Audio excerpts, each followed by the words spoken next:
Is Alex Cora not receiving any kind of suspension for his incident with Aaron Judge and the Yankees week by Major League Baseball? More on today's Locked On Red Sox.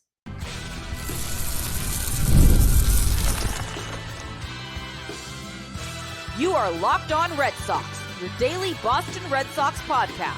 Part of the Locked On Podcast Network, your team every day. Hello and welcome to Locked On Red Sox, your daily Boston Red Sox podcast, part of the Locked On Podcast Network, your team every single day. I'm your host, Gabby Hurlbut, former ESPN social media associate and current host of the Boston Balling podcast as well. And I am here to bring you the latest in all things Boston Red Sox, Monday through Friday, straight to your favorite podcast feed. And the best part is it is all completely free. So you might as well check it out because Locked On is your team every day. Today's episode is brought to you by GameTime. Download the GameTime app, create an account, and use code LOCKEDONMLB for $20 off your first purchase. Welcome to today's show, and if you are watching this on YouTube, yes, you can see that I am wearing a Red Sox jersey on today's show. Sometimes I just love to rep and wear my Red Sox attire. I know that the season feels like it's over for the Red Sox at this point, but I'll never stop repping the team and I'll never stop watching games. I do watch all 162 games, no matter how good things are for the Red Sox, no matter how bad things are for the Red Sox. So I know there are other people like that out there. So if that's you, come migrate to my show.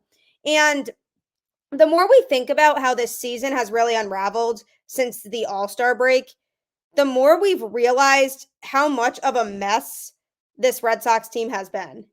And when you think about the months leading up to the All-Star break, especially the last month and a half or so leading up to it, the Red Sox are playing really good baseball. Things seem to be clicking. They were winning lots of games, and they were genuinely looking like a team that could compete. And then since the All-Star break, things have just gone downhill and the frustration has been visible for the players and the coaching staff. And Alex Cora certainly showed that frustration over the weekend when the Red Sox played the Yankees for 4 games and the Red Sox only won one of those 4 games. And Alex Cora was trying to light a fire in his team by emphasizing these hit by pitches that took place and how the Red Sox had 4 players that were hit by a pitch in the game that they won of the series, which was the Saturday game. So then Alex Cora went to the media after the game and said that he had Aaron Judge try to get hit with a pitch on purpose by his pitcher, basically saying that they wanted to hit Aaron Judge. It missed. The pitch was way behind him instead of hitting him. But Cora basically came out and said that they were trying to hit Judge on purpose to kind of get back at Garrett Cole for hitting Rafael Devers and then for intentionally walking him in a really obscure situation, and the fact that there were other guys being hit by pitches. So essentially, he was saying it was a form of retaliation. After that game, he did talk to both Aaron Boone and Aaron Judge on the phone, and Judge seemed a little bit understanding, basically saying, I understand why he felt the way he did. A few of his players had gotten hit already in the game, so I understand that he might have felt like the situation was that Cole was intentionally hitting people, primarily Devers.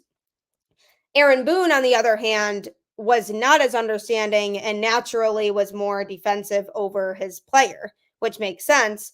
But Cora basically said to the media that it was a retaliation thing. So MLB looked into the situation, spoke with Cora, and they concluded that he will not be suspended for the incident.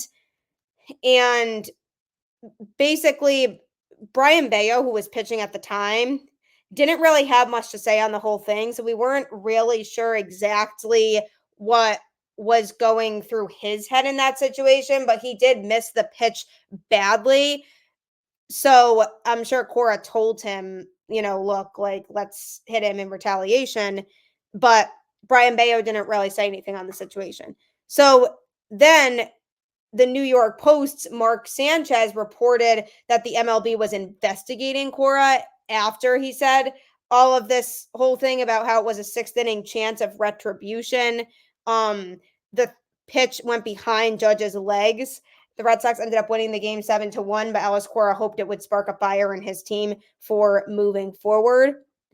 But basically, MLB looked into it. Alex Cora is not facing any sort of suspension or any sort of discipline at all for this action.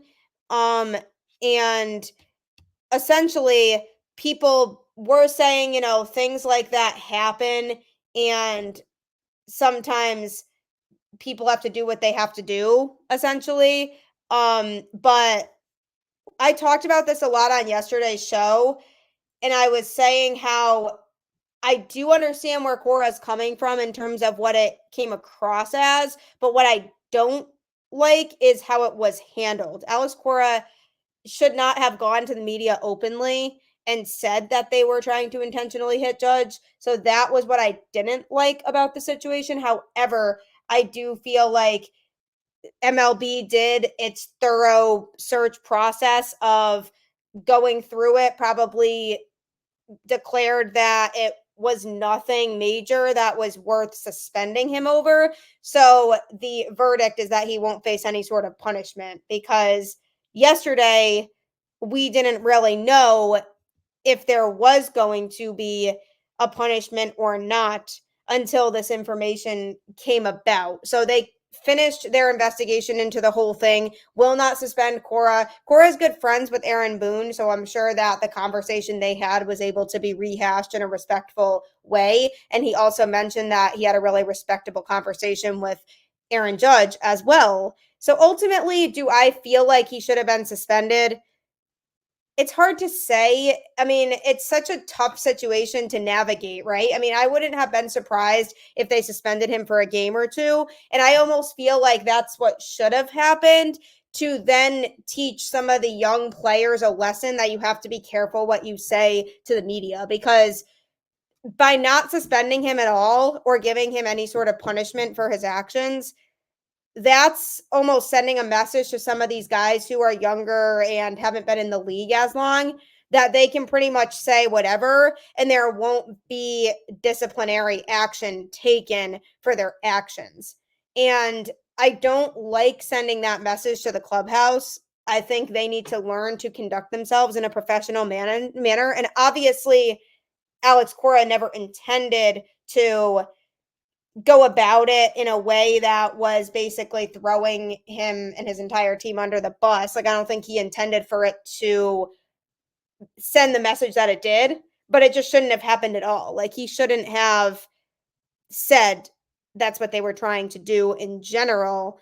But obviously, he's my manager. I mean, I'm not going to hope that he gets in trouble for all these different things, but I do think if he had been suspended for a game or two, it would have sent a signal to his players that, hey, look, the league takes this seriously. We can't just go out there and say whatever when we're talking to the media. Like, we have to be careful and respectable about what we're saying. And I think that would have been a way also to instill a fire in the players of, like, our manager got suspended, things aren't going right for us, we want to turn this around. So I feel like it would have sent a loud and clear message to everybody that maybe it would have helped the vibes change a little bit if the outcome of all of this was different and they said, hey, Alex Cora, you're being suspended for a few games. So I definitely don't know that I would have let him off easy the way that I did without any sort of punishment for what happened. However, I do think, at the end of the day, he recognizes it and he knows that he probably shouldn't have said it in the way that he did. And he kind of dodged a bullet there by not getting the suspension from Major League Baseball. So hopefully, this instills a fire in the team in the right way and they don't go in the opposite direction and just drop the rest of their games. But it just further goes to show that this season, especially in the second half, has just been a mess for this Red Sox team. And it just really feels like the offseason needs to get here so that they can really focus on how they can improve this team and improve the vibes for next year. But definitely a distraction, definitely something the Red Sox didn't want to elude attention to, and definitely something that they didn't think would happen with their manager. So hopefully Cora learned, like, hey, let's not say those types of things in press conferences or to the media in general, as frustrated as you may be, and as much as you might think that somebody's intentionally hitting your batter, because there's no way to prove that. So at the end of the day, this whole situation was a mess. Hopefully he learned from it. Hopefully the young players also were able to learn from it at least a little bit by realizing, he shouldn't have said that.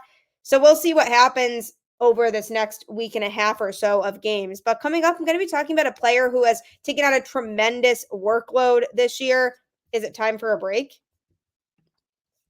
If you're really into sports betting or maybe just getting into it, FanDuel is 100% the place for you. And now I have something a little different for you on America's #1 sportsbook.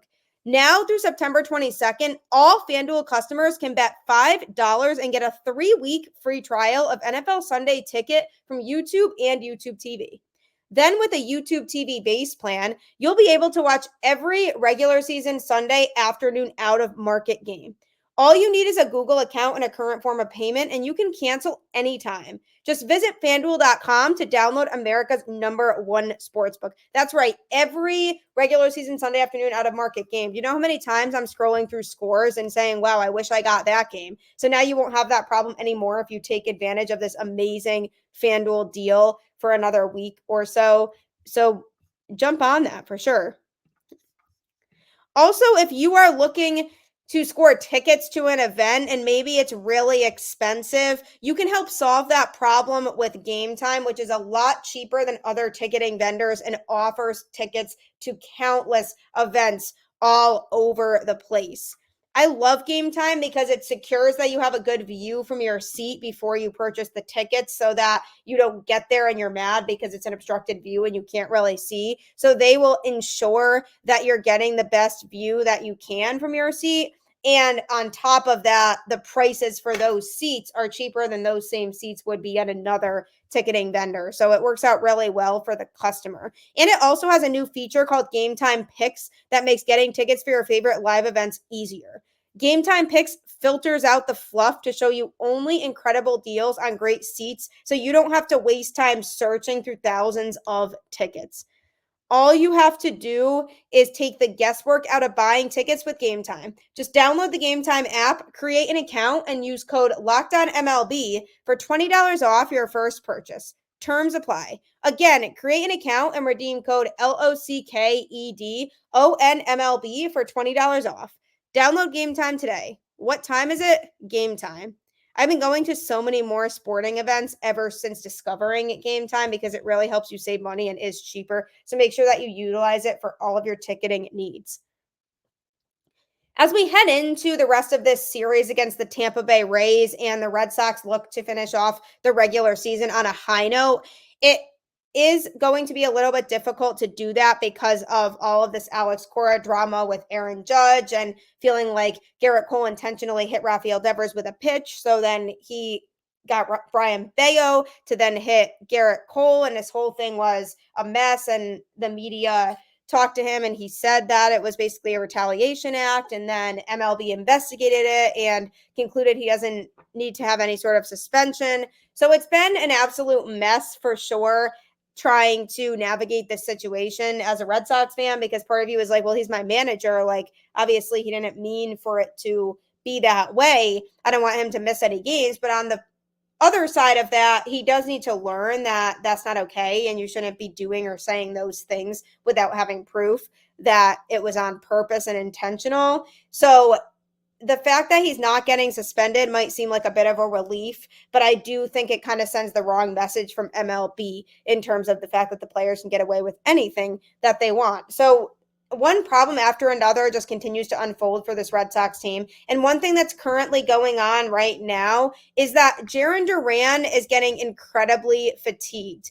He's played nearly every day this season, and his hard work has paid off because he's just had a great season offensively, especially won All-Star Game MVP. So he has lots of things that have gone right for him this year, but he's getting worn down physically and needs a day off. But Alex Cora continues to put him in the lineup every single day. This team is stumbling to the finish line right now, and the playoffs are looking like they're not going to happen. So why is he adamant on keeping Duran in the lineup every single day? This was similar to a conversation I had on the show about Rafael Devers and how Devers was still playing nearly every day, even though he's clearly playing through his shoulder injury, but the Red Sox will not let him rest. He is another one that's been in the lineup virtually every day. And it's like, if the Red Sox aren't in playoff contention,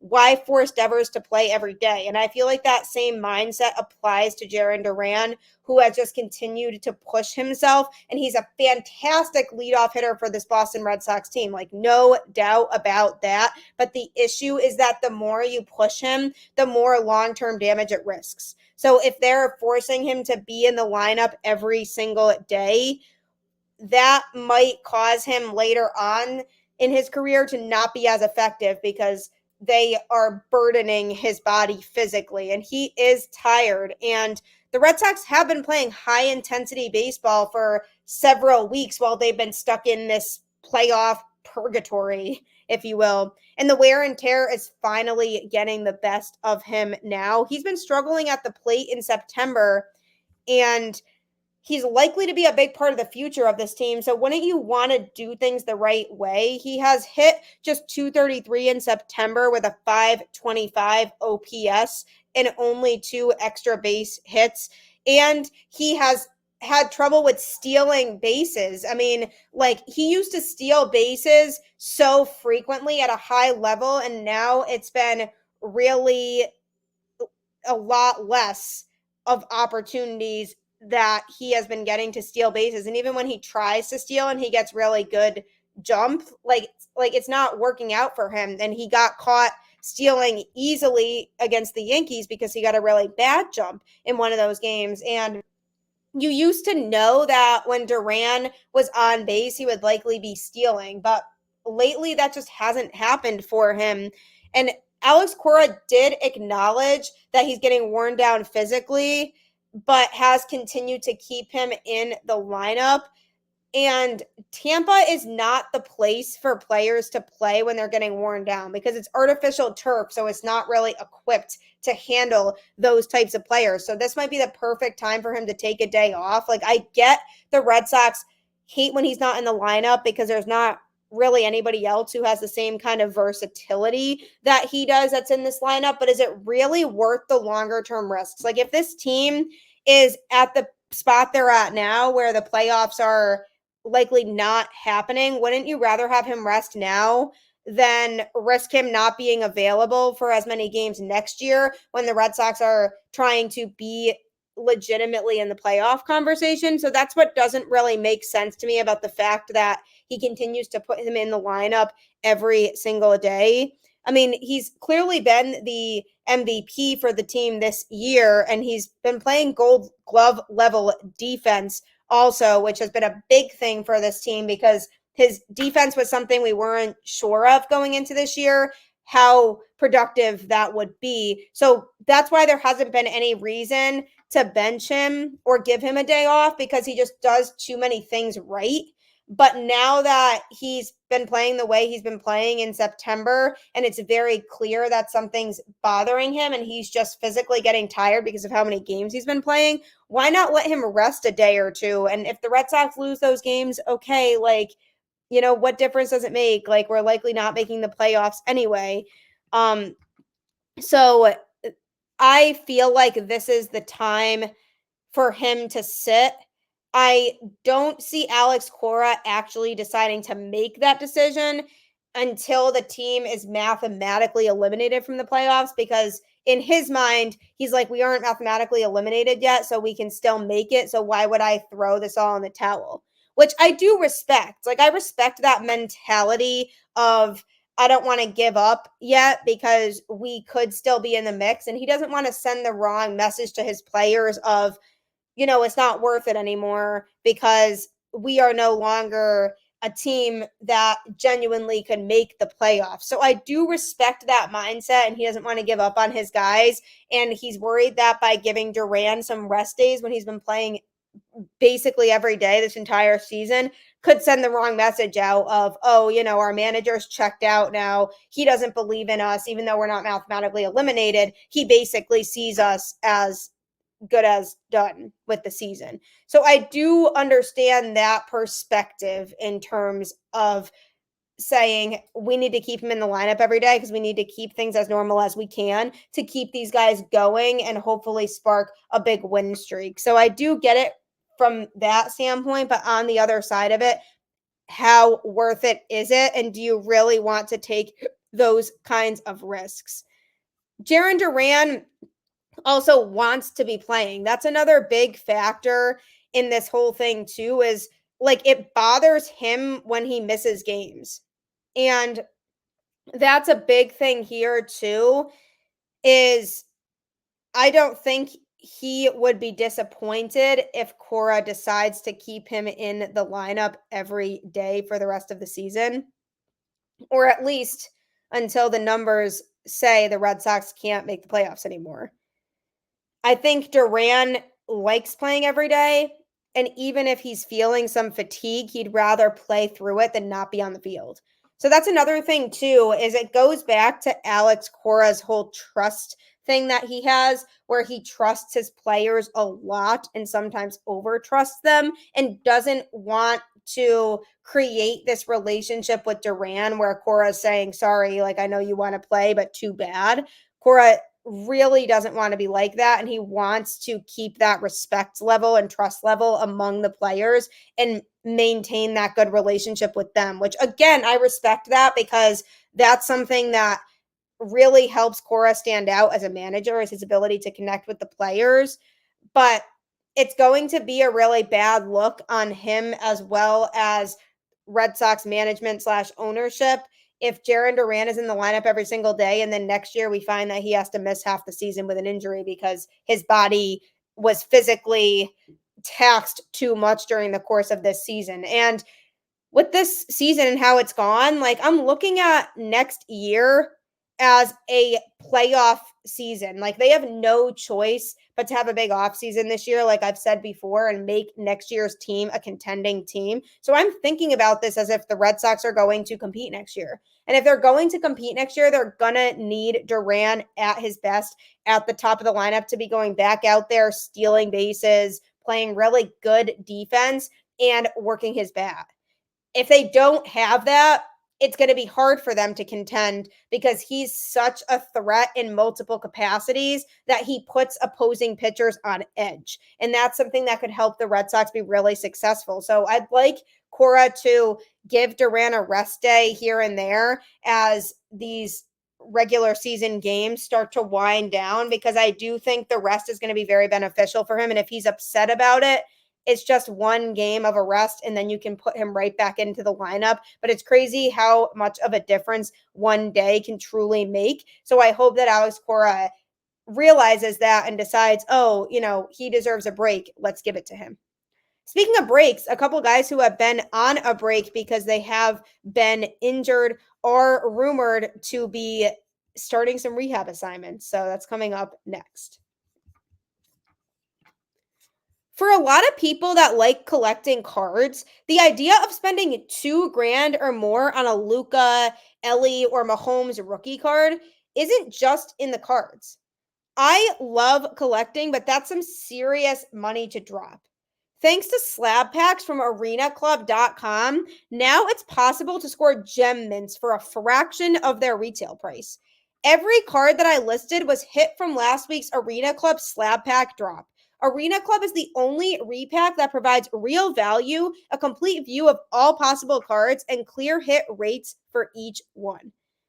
Arena Club slab packs are revolutionizing the repack game with transparency. After your pulls are revealed, they'll immediately be placed in your showroom for safekeeping, selling, trading, or auction. Right now, you can get 10% off your first slab pack or card purchase by going to arenaclub.com/LockedOnMLB and use code LockedOnMLB. That's arenaclub.com/LockedOnMLB, code LockedOnMLB for 10% off your first purchase. My fiance loves collecting baseball cards. He's actually trying to collect as many Red Sox rookie cards as he can right now. So he definitely is going to be utilizing Arena Club for all of his cards moving forward. The Red Sox are likely not going to make the playoffs. They are working on trying to finish the season strong, and they do have a couple guys who are trying to come back for that push in Luis Garcia and Lucas Sims, two guys that the Red Sox traded for at the deadline in an attempt to make the bullpen better so that they could compete down the stretch.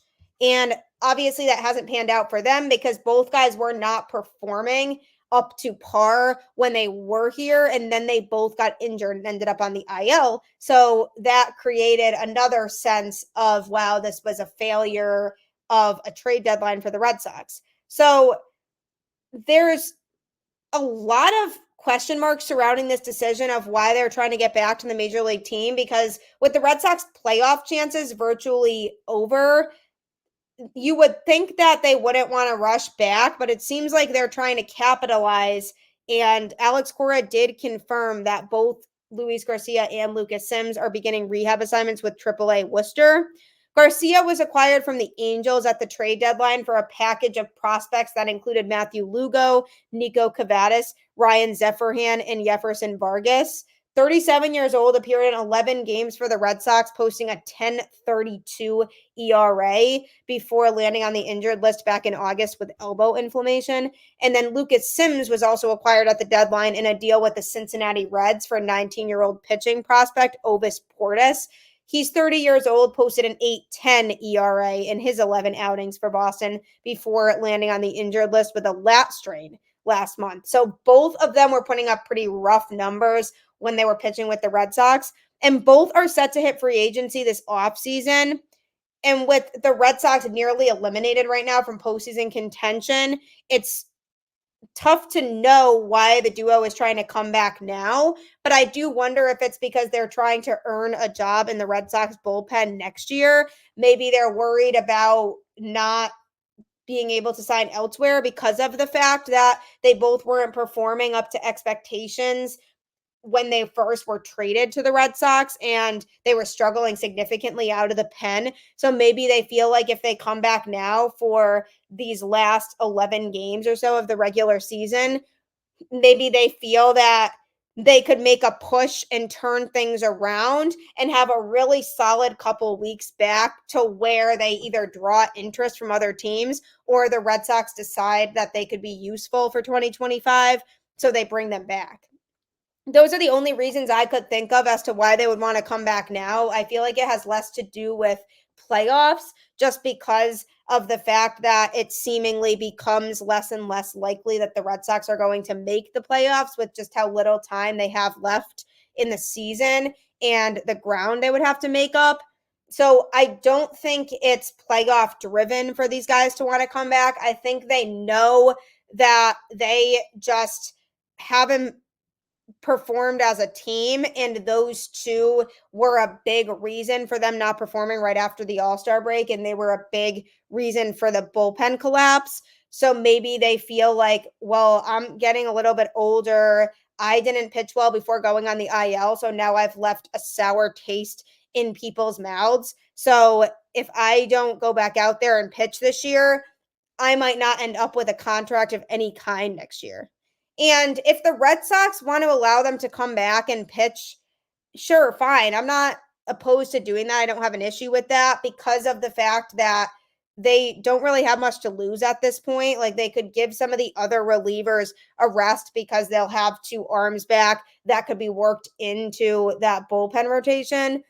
So that's a plus to it. The other plus is that they both come in and they just pitch like Superman and they're unhittable. And the Red Sox decide, wow, maybe they just weren't healthy and they needed to work out some kinks. And now they could be guys that could be reliable out of our pen. So let's bring them back next year. That would be the absolute best case scenario here. Another thing that could be a positive that comes out of it is if they both come back and they aren't pitching well again, that could make the Red Sox decision a little bit easier to move on from them after this season and not bring them back in free agency. Because if the Red Sox are looking ahead to 2025 and beyond, then they are right now trying to think about and figure out who's going to be part of that future.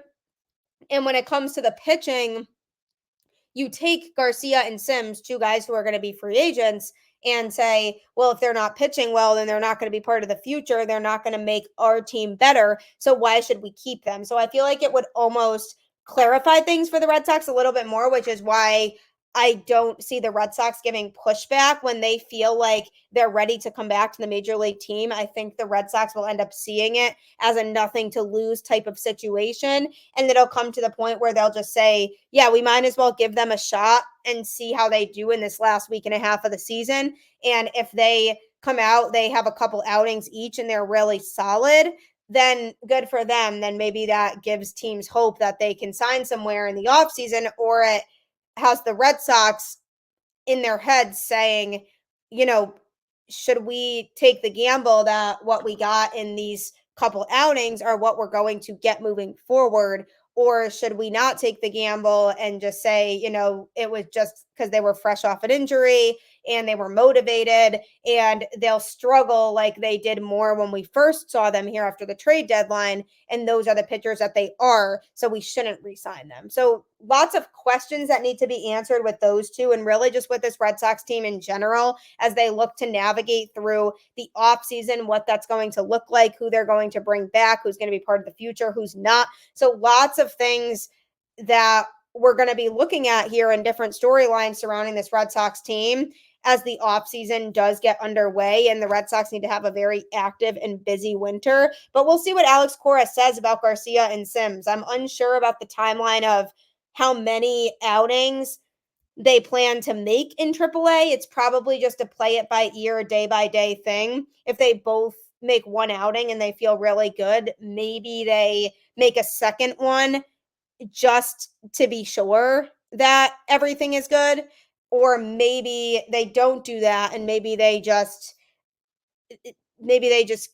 come back to the major league team and start to contribute.